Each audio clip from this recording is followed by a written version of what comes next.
ታላቁ ጃጋማ ኬሎ ጸረ ፋሽስቱ የኢትዮጵያ ጀግኖች አርበኞች ምልክት። ኦሮሞ ግንድ ነው አይገነጠልም በሚለው ዘመን ተሻጋሪ አቋማቸው የሚታወቁት ጀግናው ሌፍተናል ጄኔራል ጃጋማ ኬሎ ጥር 20 አንዳንዶች ጥር 21 ይላሉ ቀን 1913 ዓ.ም በጅባትና ሜጫ አውራጃ በደንቢ የወርዲ ወረዳ የወርዶ በምትባል ቦታ የተወለዱ የ5 ዓመት የኦሮሞ አርበኛ ናቸው። ለቤተሰባቸው የመጨረሻ ልጅ ቢሆኑም ከሁሉም ጎበዝና ብርቱ ነበሩና አባታቸው የቤተሰቡ አለቃ አደረጓቸው። ሌፍተናል ጄኔራል ጃጋማ ኬሎ ስማቸውንም ያገኙት ብርቱ መሆናቸውን አባታቸው በማወቃቸው ገና ሳይወለዱ ለወላጅ እናታቸው ጥር 20 ቀን ትወልጃለሽ ስሙንም ጃጋማ ብየዋለሁ፣ አንዳንዶች እንደሚሉት ጥር 21 ቀን ትወልጃለሽ ስሙንም ጃጋማ ብየዋለሁ በማለት ነበር ጃጋማ የሚለውን መጠሪያ የሰጧቸው። ጃጋማ የሚለው የኦሮምኛ ቃል የአባታቸው የፈረስ ስም ሲሆን የአማርኛ ፍቺው ኃይለኛ ማለት ነው። ሌፍተናል ጄኔራል ጃጋማ ኬሎ እስኪወለዱ ድረስ የፈረሳቸውን ስም የሚሰጡት ሁነኛ ልጅ ያላገኙት አባታቸው በልጃቸው በጃጋማ ይኮሩ ነበር።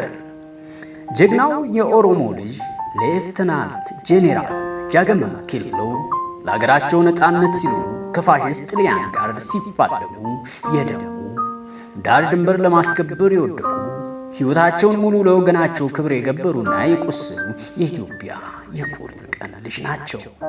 ፋሽስት ጣሊያን ኢትዮጵያን በግፍ በወረረበት ዘመን ጄኔራል ጃጋማ በ15 ዓመታቸው ሸፈቱ። በአፍላው የወጣትነት ጊዜያቸው የ3500 አርበኞች አለቃ ነበሩ። በምዕራብ ሸዋ የነበረውን የፋሽስት ጦር ሰቅዘው የያዙት ጀግናው ጃጋማ ኬሎ 5 ዓመት ሙሉ በጀግንነት ሲጋደሉ ከማሸነፍ በቀር አንዴም ቢሆን ተማርከውም ሆነ ተሸንፈው አያውቁም ነበር። በተለያዩ የጦር ሜዳ ውሎች ላይ ባደረጉት ተጋድሎ በጠላት ላይ ከፍተኛ ጀብዱን ከመቀዳጀት ባሻገር በርካታ የጣሊያን የጦር አዝማቾችን ማርከው ለጨካኝ ፋሽስቶች የኢትዮጵያንን ርኅራኄ አሳይተዋል። የማረኳቸውን በርካታ የጣሊያን ጄኔራሎችም ለእንግሊዝ አስረክበዋል። ጃጋማ ኬሎ ሀገሩ ኢትዮጵያን ከ1928ቱ የኢጣሊያ ወረራ ለመከላከል ወደ ጫካ በመግባት መዋጋት ሲጀምር ዕድሜው ገና 15 ዓመት ብቻ ነበር።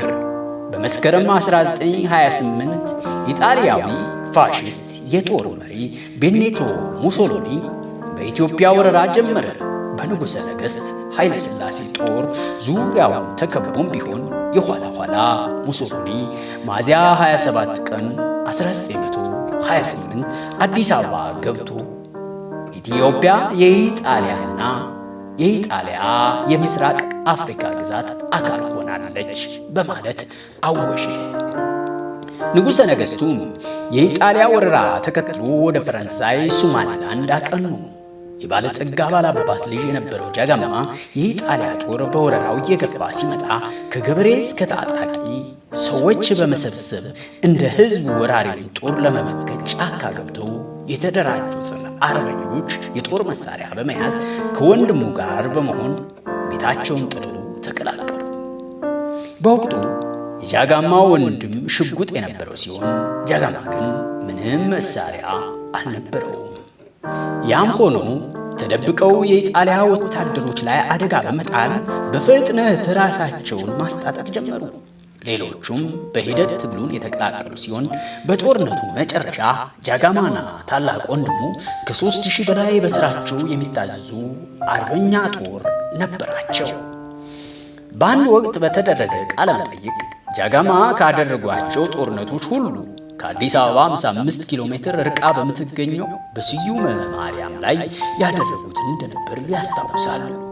በጦርነቱ አንዲት ሴት አርበኛ ለጃገማና ለአርበኞቹ የኢጣሊያ ወታደሮች የት እንደሚገኙ በነገረቻቸው መሠረት በኢጣሊያ ጦር ላይ የድንገቴ ጥቃት በመሰንዘር 72 የኢጣሊያን ወታደሮችን ገለው 3000 ጠመንጃዎችን መማረክ ችለው ነበር። በንጉሠ ነገሥት አፄ ኃይለ ሥላሴ ከ5 ዓመት የብሪታንያ የግዞት ቆይታቸው በኋላ በሚያዝያ 27 ቀን 1933 ወደ ሀገራቸው መዲና አዲስ አበባ ተመለሱ። ኃይልን መልሶ በእጅ ለማድረግ ትዕግሥት እንደሚጠይቅ የተረዱት በንጉሠ ነገሥቱ ሀገራቸውን ከወራሪ ፋሽስት ኢጣሊያ ነፃ ለማድረግ ፖለቲካዊ ግንኙነቶችንና የምዕራባውያንን ወዳጆቻቸውን የጦር ድጋፍ አቀናጅተው ተጠቅመዋል። በእርግጥ የኢትዮጵያ ነፃነት በ5 ዓመቱ የጦርነት ዓመታት እንግሊዝ ምንም አይነት ድጋፍ ባለማድረጓ የመከዳት ስሜት ተሰምቷቸው ንጉሠ ነገሥቱ ወደ ሀገራቸው በመዲናዋ በተደረገው የአቀባበል ሥነ ሥርዓት ለመገኘት አሻፈረኝ እንዳሉት ጃጋማ ኬሎና መሰሎቻቸው ትግል እውን አይሆንም ነበር።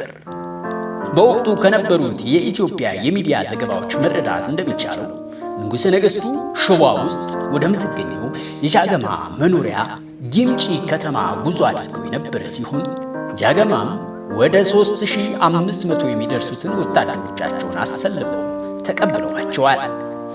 ከመሞታቸው ጥቂት ጊዜያት በፊት በተደረገላቸው ቃለ መጠይቅ ጃጋማ ከሰልፉ በኋላ ንጉሠ ነገሥቱ ጃጋማን በራሳቸው መኪና ወደ ቤተ መንግሥታቸው የወሰዷቸው ሲሆን በዚያም ገበርዲን ኮትና የወርቅ የእጅ ሰዓት እንደሸለሟቸው ጠቅሷል። ጅማ ከተማ በኢጣሊያ ቁጥጥር ስር የነበረች በመሆኗ የነፃነት ትግሉ ሙሉ ለሙሉ አልተደመደመም ነበር። በመሆኑም እርዳታቸውን በንጉሠ ነገሥቱ የተጠየቁት ጃጋማ ወታደሮቻቸውን ወደ ጦርነቱ በማሳተፍ 500 የኢጣሊያ ወታደሮችን ማርከው ለእንግሊዝ ጦር አስረክበዋል።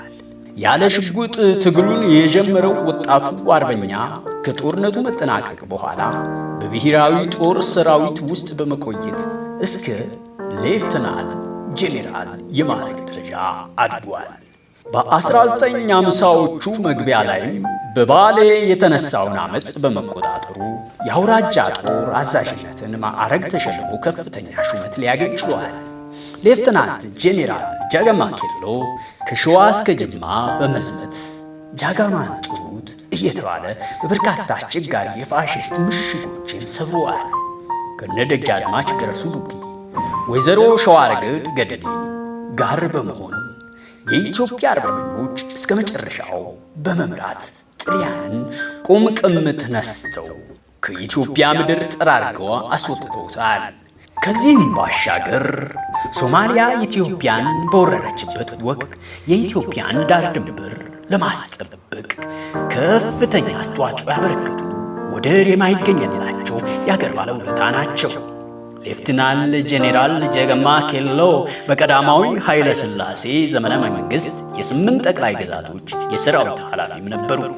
እኒህ አርበኛ ከአውሮፕላን ሳይቀሩ ወድቀው ከሞት ጋር ተጋፍተው ለታምር የተረፉ ሁለታ የጦር ትምህርት ቤትና የአሜሪካን ሀገር ድረስ ተጉዘው ዘመናዊ የጦር ትምህርት የተማሩና በሺዎች የሚቆጠሩ የአገራቸውን ልጆች ያስተማሩ አገር ወዳድ ጀግና ናቸው። ስመጥሩ ጀግና ጄኔራል ጃጋማ ኬሎ ስለ አገራቸው ምን እንደሚያስቡ በአንድ ወቅት ተጠይቀው የቀኝ ጌታ ዮፍታሔን ግጥም በማውሳት አገሬ ኢትዮጵያ ውዲቱ ውዴቱ በሦስቱ ቀለማት የተሸለምሽቱ ላንቺ የማይረዳ ካለ በሕይወቱ በረከትሽን ይንሳው እስከ ለተሞቱ ነበር ያሉት። ከሸዋ እስከ ጅማ ዘምተው በማረኩት ባሸነፉት ጣሊያን ልክ ምሽግና የመሳሪያ ግምጃ ቤት ሰብረው ተከታዮቻቸውን ባስታጠቁት ቁጥር እንዲህ ተብሎ ይገጠምላቸው ነበር። ይህን ፉከራም እሳቸው ራሳቸው በንጉሠ ነገሥቱ ፊት ቀርበው ፎክረውታል። ጃጋማ ኬሎ የጦር መድኃኒት፣ አባሯ ገዳይ ግፈኛ ጠላት፣ ገዳይ በልጅነቱ ማርዳው ሳይፈታ ካንገቱ፣ ጃጋማ ጃጌ ጃጋማቸው እንደገጠመ የሚፈጃቸው ከመውዜሮ ጋር ያለው መሐላ ጠመንጃው አይስት አይኑ ተመልካች ነጭ አባራሪ ሰርክ ሳይሰለች ሌፍትናንት ጄኔራል ጃጋማ ኬሎ የማረኩትን ነጭ የጣሊያን ወታደር 100 ብር ሸጠዋል። ከሳቸው 100 ብር የገዛው ደግሞ ጣሊያኑን 5000 ብር ሸጦታል። ጄኔራል ጃጋማ ፈረንጅ ወይ ነጭ የሸጡ ብቸኛ ጥቁር አፍሪካዊ ጀግና ይመስሉኛል። ጃጋማ በነበረው አፍሮ ፀጉር የተነሳ ጠላቶቹ ይፈሩት እንደነበርና ለስኬቱም አንድ አስተዋጽኦ እንደነበረው ያምናል። ለዚህም ነው በአንድ ወቅት በከፋ የወባ በሽታ ተጠቅጦ ሊያክመው በነበረው እንግሊዛዊ ዶክተር አፍሮ ፀጉሩን መቆረጥ እንዳለበት ሲጠየቅ አልቆረጥም በማለት ይመለሰው። በወቅቱም በአዲስ አበባ የነበረው ሆስፒታል ጃጋማ ፀጉሩን እስካልተቆረጠ እንደማያክመው ቢገልጽም ጃጋማም ከኢጣሊያን ወታደሮች ጋር በዱር በገደሉ በነበረው ውጊያ የጠላት ወታደሮችን በፍርሃት እንዲረዱ ያደረገልኝን ፀጉሬን አልቆረጠውም በማለት በሚተኝነቱ ጸንቷል። በመጨረሻም ንጉሠ ነገሥቱ በጉዳዩ ገብቶ ባቀረቡት ተማጽኖ ጃጋማ ተሸንፎ ሕይወቱ ሊተርፍ ችሏል። በአፄ ኃይለ ሥላሴና በጃጋማ መካከል የነበረው ግንኙነት እንዲህ የጠለቀ ነበርና ንጉሠ ነገሥቱ በታኅሳስ 1953 ብራዚል በሄዱበት ወቅት በተቃዋሚዎቻቸው በተደረገው የመፈንቅለ መንግሥት ሙከራ ካልተሳተፉት የጦር አመራሮች አንዱ ጃጋማ ኬሎ ነበሩ። የመፈንቅለ መንግሥቱ ሙከራ አፄ ኃይለ ሥላሴ ከሥልጣን ካወረዳቸው የ1966 አብዮት በቀር በዘመናቸው ካጋጠሟቸው አደጋዎች ሁሉ የከፋው ነበር። ጃጋማ ኬሎ በ96 ዓመታቸው መጋቢት 29 ቀን 2009 በአዲስ አበባ የሚገኝ ሆስፒታል ውስጥ ሞቱ። በሕይወት የነበሩት የመጨረሻው የአፄ ኃይለ ሥላሴ ዘመን የጦር ጄኔራልም ነበሩ። ከሄሊኮፕተር አደጋ ለተረፈና በጦርነቶች ብዙ ጉዳቶችን ላስተናገደ ሰው ጃጋማ ኬሎ የደርግ መንግሥት በ1983 በወደቀ ማግስት የኢትዮጵያ አንድነት ፓርቲን ከመሠረቱ ሰዎች አንዱ በመሆን በሽምግልና ዕድሜያቸው እንኳን ንቁና ለኢትዮጵያ ሀገራቸው ታታሪ ሰው እንደነበሩ አስመስክረዋል። ጃጋማ ኬሎ የካርታ ቁማር ጨዋታ አጥብቀው ይወዱ እንደነበርና እስከ ዕለተ ሞታቸው ድረስ ይጫወቱ እንደነበር የተለያዩ የኢትዮጵያ ሚዲያዎች ያሳያሉ። ምንጮቻችን ጃጋማ ኬሎ የበጋው መብረቅ የተሰኘው የፍቅረ ማርቆስ ደስታ መጽሐፍና የአቻምየለህ ታምሩ ታሪክን የኋሊት የሚል ጽሑፍ ነው።